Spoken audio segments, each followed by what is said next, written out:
నేనేమంటున్నా అంటే రిజర్వేషన్స్ అంటే ఇక్కడ గుర్తుపెట్టుకోవాలి, రిజర్వేషన్లు అనేటివి మందకృష్ణ గల్లీ కొట్లాటగా మార్చిండు. రిజర్వేషన్ చేయాలంటే ఇది గల్లీ కొట్లాట కాదు, ఇది ఢిల్లీ కొట్లాట. ఈ ఢిల్లీ కొట్లాల్లో రిజర్వేషన్లు పెంచాలి, లేదంటే రిజర్వేషన్లకు ఎవరైతే ఉన్నారో వాళ్లకు సప్లాన్లు కావాలి, వాళ్ళకి సపరేట్ యూనివర్సిటీలు కావాలి. మేము ప్రైవేట్ యూనివర్సిటీలు చదవలేం కాబట్టి మాకు ఎస్సీ యూనివర్సిటీలు కావాలి, ఎస్సీ సప్లాన్లు కావాలి, ఎస్సీ బిజినెస్ నిధులు కావాలి, ఎస్సీ కార్పొరేషన్లు కావాలి, ఎస్సీల అభివృద్ధి అయ్యేటివి కావాలని ఢిల్లీలో కొట్లాడాల్సిన మందకృష్ణ మాలల మీద కొట్లాడుతూ దొంగల దగ్గర తాయిలాలు పొందుతూ ఉపశమనం పొందుతూ బీసీలను తీసుకొచ్చి మా మీదకి వస్తున్నాడు ఈ దుర్మార్గుడు. వయసు ఏదైనా కావచ్చు, అంశంతో మాట్లాడుతున్నాను నేను అంశంతో మాట్లాడుతున్నా, వయసు కాదు. ఇక్కడ వయసు వచ్చినప్పుడు కనబడితే దండం పెడతాం, కాళ్ళు మొత్తం, అది వేరే విషయం. అంశం అయినప్పుడు నువ్వు నీ అంశం మాట్లాడుతున్నావు, నేను నా అంశం మాట్లాడతాను. నీ అంశం దుర్మార్గమైనది, నా అంశం మేలైనది, కాబట్టి నేను ఎంతనైనా తిడతాను. ఇది గల్లీ కొట్లాట కాదు, మళ్ళీ చెప్తా ఉన్నా, ఇది ఢిల్లీ కొట్లాట. ఆ ఢిల్లీ కొట్లాటలు కూడా దళితుల అభివృద్ధి జరగకపోతే దళితుల అభివృద్ధి కోరు, దళితులకు భూములు అడుగు, దళితులకు బ్యాంకు రుణాలు అడుగు, దళితులకు ఉద్యోగాల్లో వాటా అడుగు, ఎస్సీ ఎస్టీ సప్లాన్ అడుగు, దళితులను అభివృద్ధి చేయి. నువ్వు నిజమైన మనిషివే అయితే, నువ్వు స్వార్థపరుడు కాకపోతే. కానీ పగలు ప్రతీకారాలు పెంచి నువ్వు ఎక్కువ శాశ్వతంగా నువ్వేం బతకవు, నేనేమో శాశ్వతం కాదు, ఎవడేమి శాశ్వతం కాదు. పగలు ప్రతీకారాలు కుట్రలు బంద్ చేసి, జాతి మధ్య కుట్రలు బంద్ చేసి, ఓ తలపెట్టుకొని 5-6 మందిని పిలుచుకొని జడ్జిమెంట్ చదువు ఇప్పటికైనా, లేకపోతే నీ కర్మ కాలగర్భంలో కలిసిపోతావు.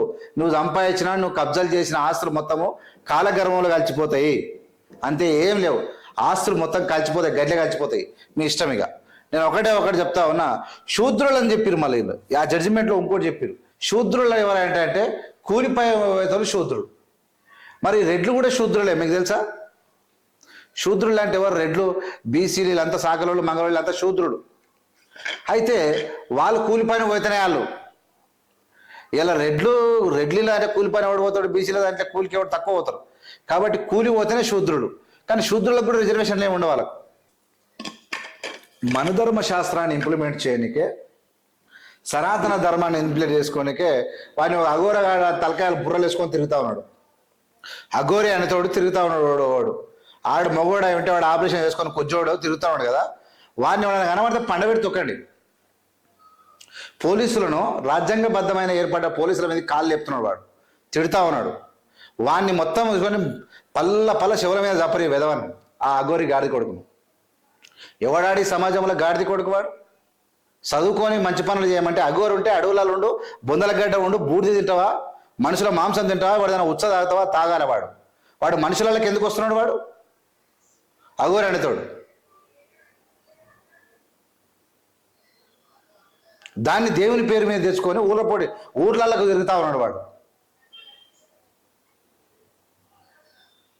వానికి అలాంటి విధవులకు పాపులారిటీ పెరుగుతూ ఉంది. చదువుకున్నోనికి, నిజాయితీగా ఉన్నాడు కాదు, దొంగలకు పాపులారిటీ పెరిగిపోతా ఉంది. ఆగం చేసి కూర్చున్నాం మందకృష్ణ. అరే అమ్మా, ఇప్పుడు ఈ జడ్జిమెంటు ఎట్లొచ్చింది మనకు తెలుసు కదా. నరేంద్ర మోడీ డైరెక్షన్తో వచ్చినటువంటి ఈ జడ్జిమెంటు అత్యంత పాశవికమైనటువంటి పాపిస్ట్ జడ్జిమెంటు.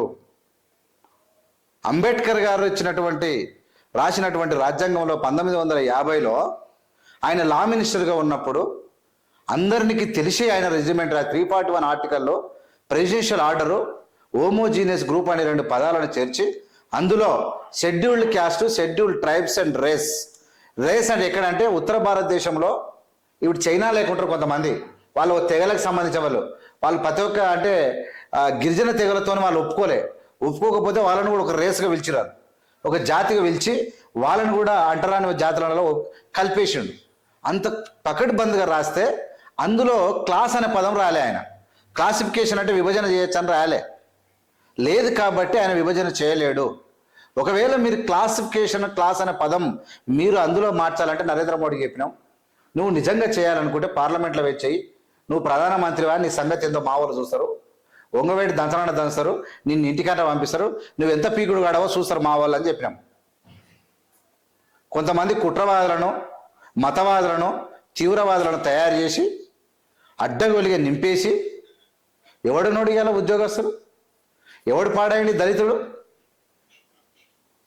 ఇంత చదువుకోకపోతే ఈ సమాజాన్ని గ్యాదరించే విలువ లేకుండా అంబేద్కర్ గారు రాజ్యాంగం పెడితే ఆయనకన్నా ఎక్కువ మేధావంటిన మాదిగా ఆయన పేరు తెచ్చినట్టు పెట్టుకున్నట ఆయన మేధావంట. ఆయనను పట్టుకొని నాకుతురు మరి. ఇలా అసలుకే గుంతదవి పెద్ద బాయి గుంతదవి మా దళితులను మొత్తం అన్నకు నొక్కుతున్నాడు. ఈ దరువు తప్పిన ఈ దద్దమ్మ ఈ మందకృష్ణ చెప్పిందే మళ్ళీ చెప్పుకుంటా, అన్నదే మళ్ళది అనుకుంటా, నేను రేషన్ కార్డులు ఇప్పించిన, నేను వికలాంగులకు చేసిన అంటే ఎంత అలవాటు పడ్డారు మనోళ్ళు, అలవాటు పడిపోయారు. ఇక మీరు ఢిల్లీలో కొడతారా, మీరు తెలుసుకుంటారా? ఇప్పటికైనా నేను దళితులకు మీకు పాదాభివందనం చేసి అడుగుతున్నా, మీకు రిక్వెస్ట్ చేస్తా ఉన్నా, మీకు దండం పెట్టి అడుగుతున్నా, జడ్జిమెంట్ ఒకసారి చదవండి. ఆయన కోపంతో రగిలిపోతా ఉన్నాడు, ఇట్లా కళ్ళు సిమ్మరిస్తున్నాడు ఆయన మందకృష్ణ మాదిగా. ఆయన ఒకసారి కూర్చుని పెట్టి చెప్పండి. నాకు కావాలంటే నాకు ఫోన్ చేస్తే నా తాన బుక్ ఉంది, అది క్లాసిఫికేషన్ బుక్, ఆ బుక్ పంపుతా, పేజ్ నెంబర్తో సహా చెప్తా ఏం జరుగుతుంది అనేది. అట్లనే తెలుసుకోండి, నాశనం చేయకండి దేశాన్ని. ఏమయ్యా ఇలా యూపీఎస్సీ నోటిఫికేషన్ వచ్చింది, ఆ యూపీఎస్సీ నోటిఫికేషన్లో వర్గీకరణ ఉంటుందా కూడా, అది కూడా లేదు. మళ్ళీ ఎక్కడ పోయి డప్పులకు తలిగిరు. చదువుకొని సైంటిస్టులు గారి, డాక్టర్లు గారి, లాయర్లు గారి, ఇంజనీర్లు కావాలంటే మేము విలేకరం, ఫస్ట్ విలేకరం అని డప్పులు తెప్పిస్తున్నారు. దాని ఒక ప్యాషన్ తయారు చేసిరు. వీళ్ళు ఏం చేయాలి? నెక్స్ట్ డబ్బు తీసుకుపోయి వాళ్ళ తన కూలి పోవాలన్నా ఏందో నాకు అర్థం కాదు. ఇంకోటి నెక్స్ట్ ఈ ఎస్సీ కమిషన్లు కూడా ఉన్నాయి. ఈ జడ్జిమెంట్లలో ఈ ఎస్సీ కమిషన్లకు ఎక్కడ పోయి మనం ఒకసారి చూస్తే ఈ జడ్జిమెంట్ల విషయంలో కూడా స్టేట్స్కు పవర్ లేదు. ఏదైనా ఒకటి, ఇప్పుడు ఫస్ట్ రిజర్వేషన్లు అంబేద్కర్ గారు తెచ్చినప్పుడు ఎవరికి అవకాశం ఇచ్చాడు? ఎక్కడి నుంచి వచ్చింది? జాతీయ స్థాయిలో ఉన్నటువంటి కేంద్రం రిజర్వేషన్ ఇంప్లిమెంట్ చేసింది. జాతీయ స్థాయిలో ఉన్నటువంటి ఎస్సీ కమిషన్కు అత్యంత అధికారాలు ఉంటాయి. ఇప్పుడు హైకోర్టు కన్నా సుప్రీంకోర్టులో ఎట్లా అధికారాలు ఉంటాయో, స్టేట్ కమిషన్ కన్నా జాతీయ కమిషన్కు, ఇలా నేషనల్లో ఎస్సీ కమిషన్కు పవర్ ఎక్కువ ఉంటుంది. ఇలా నేషనల్లో ఏదన్నా ఇలా నువ్వు జడ్జిమెంట్ నిజంగా రిజర్వేషన్లో వర్గీకరణ నరేంద్ర మోడీ చేయాలనుకుంటే జాతీయ స్థాయిలో చేయి, విధి విధానాలు చెప్పు, అన్ని రాష్ట్రాలకు ఒకేసారి చెప్పు, నువ్వు ఏం గాలబెట్టుకోవాలనుకుంటున్నావు చెప్పు, కానీ మోసం చేయకు. ఈ మోసంను ఇలా మా మందకృష్ణ మాదిగా స్వాగతిస్తూ ఉన్నాడు. ఈ జడ్జిమెంట్ చదివితే నేనేం చెప్తా ఉన్నా అంటే, మందకృష్ణకు ఇలా 2 తారీఖు 2 రోజులు విను, చదివిన తర్వాత అది మొత్తం అర్థమైన తర్వాత డప్పు కొట్టు, లేదంటే ఆ జడ్జిమెంట్ను అంటిపెట్టు. నువ్వు డప్పన్న కొట్టు, అంటన్న పెట్టు, 2 రోజులు విను, ఎవరినన్నా మంచి నిపుణులను పెట్టుకొని విను జడ్జిమెంట్. విన్న తర్వాత ఈ నిర్ణయం తీసుకో. లేకపోతే కొంపలు కొల్లేరైతాయి, జీవితాలు ఆగమవుతాయి, జాతి ఆగమైపోతుంది. నీ కొంపలు ఏం కావు, నీకు మస్తు పైసలు ఉన్నాయి. నువ్వు తలుచుకున్న మీద ఎవరైనా ఓడనా కొడతావు, వాని మీద దాడులు చేపిస్తావు, వాడిని ఏమైనా చేస్తావు. నీ పైసలు ఇప్పుడు తిండి ఎక్కువైనాక ఏం చేస్తారు? ఎవరిది అందం ఏం కథ, అదే కదా మన పుణ్యం పని. ఏంది గట్టి అయినాక మాడితేనేమో ఇంత బువ్వ దొరికితే బాగుండు అనుకుంటాం, ఎక్కువైనాక ఎవరిది అందం అనిపిస్తుంది కదా. ఇలా నువ్వు మంచిగానే ఉన్నావు, కానీ అనగారిన జాతులన్నీ అంబేద్కర్ గారి యొక్క సెలవు వల్ల ఇలా బతుకుతా ఉన్నాయి. అందరినీ కూడా నాశనం చేయనికే ఈ దుర్మార్గుడు అయినటువంటి నరేంద్ర మోడీ చాలా అత్యంత ఎవరు రాడు ప్రధానమంత్రి అనేతోడు. నువ్వు దాన్ని చూసి మురిసిపోకు. ఎందుకు వచ్చిందంటే జాతిని, అంటే దళిత జాతిని నాశనం చేయనీకి వచ్చినోడు. ఇది తెలవకుండా నువ్వు ప్రగల్భాలు వలిగి నువ్వు డప్పులు కొట్టించేస్తే నీ కర్మ. ఇక ఇది మాత్రం చెప్తా. మీరు అందరూ కూడా ఏవిఎం ఛానల్ లైక్ చేయండి, షేర్ చేయండి, సబ్స్క్రైబ్ చేయండి. వాస్తవమైనటువంటి పరిస్థితులను ఖచ్చితంగా నేను ఒకటే ఒకటి చెప్తా ఉన్నా. నరేంద్ర మోడీ మణిపూర్ సంఘటన మీకు తెలుసు కదా. కుక్కీస్ నాగీలు అంటే నాగజాతికి సంబంధించిన వాళ్ళు కుకీస్ మణిపూర్లో 30 లక్షల మంది వాళ్ళు కొట్టుకొని తలలు వాళ్ళు కొట్టుకొని చచ్చిపోతారు ఒకడొకడు.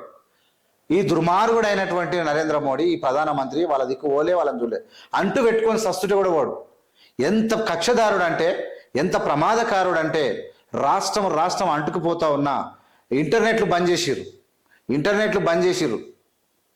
కరెంటు బంద్ చేసి కొట్టుక సావమని చెప్పిరంటే ఎంత ప్రమాదకారులు వీళ్ళు మీరు చూడండి.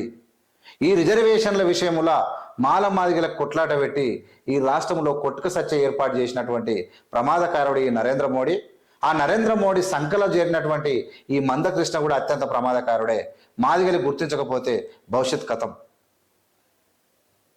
ఇవాళ రాష్ట్రాలు మొత్తము అగ్నిగుండంగా మార్చేటువంటి ప్రమాదం. ఇవాళ మనం చదవకపోతే జడ్జిమెంట్ చదవకపోతే ఇప్పుడు మీరు ఏమనుకుంటే మాలాడు మాకు అపోజిట్ వాళ్ళు అనుకుంటారు మాదిగలు ఉన్నారని మేము అనుకుంటాం. వాళ్ళు ఒకడొకడు ఎదురైనప్పుడు కొట్టుకు సావాలి. అదే అగ్నిగుండంగా మార్చడానికి ప్రమాదకరంగా తయారైనటువంటి వాడే ఇవాళ నరేంద్ర మోడీ. వాళ్ళందరినీ మాదిగలను కూడా ఉషగొలుపుతున్నాడు ఈ మందకృష్ణ. ఇది అత్యంత ప్రమాదకరమైంది. గుర్తుపెట్టుకోండి. ఇప్పటికైనా మారండి. మనకు ప్రగతి ప్రతీకాలు వద్దు, మనకు అంటే మిస్అండర్స్టాండింగ్స్ వద్దు. నేను కోపం వచ్చి తిడితే నేను సారీ చెప్తా, కానీ ప్రజల భవిష్యత్తు ఇంపార్టెంటు, దళిత జాతుల భవిష్యత్తు ఇంపార్టెంటు.